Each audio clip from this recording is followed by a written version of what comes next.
हाय दोस्तों, स्वागत है आप सभी को मेरे यूट्यूब चैनल से। और आज मेरे प्रो म्यूजिक भोजपुरी से धन रोपनी सॉन्ग रिलीज हुआ है, तो आप लोग जाएं, सर्च करें प्रो म्यूजिक चैनल और सुने। और जो नहीं सुने होंगे तो सर्च कर लीजिए प्रो म्यूजिक चैनल भोजपुरी और सुनिए। आज ही धन रोपनी सॉन्ग रिलीज हुआ है, तो आप लोग को सुना देते हैं थोड़ा। कहेला कि रेडी रखो धान के तू बिया हो, हल लेके कादो करे जाला मोड़ा पिया हो। कहेला कि खाना लई हो चार चटनी, आय है कहेला कि खाना लई हो चार चटनी, सैया करेला सैया करेला सा बनावा हमें धान रोपनी, सैया करेला सा बनावा हमें धान रोपनी।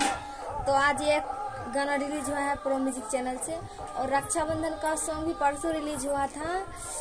सबके बहिनिया से सावन के मोहिना बाहु, फौजी हमारे भैया या जाना तू घर बाहु, छुट्टी तुलिहा 2 दिन के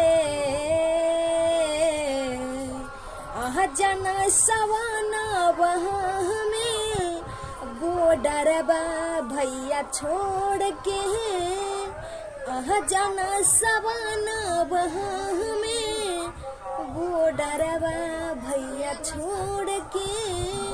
तो ये गाना रिलीज हुआ है रक्षाबंधन का सॉन्ग। मेरे प्रो म्यूजिक चैनल से सारा गाना रिलीज हुआ है, तो आप लोग जाएं और मेरे सर्च करें प्रो म्यूजिक चैनल और सुने और अपना आनंद उठाए और मेरे अपना प्यार से बाद मेरे ऊपर बढ़ाते रहे।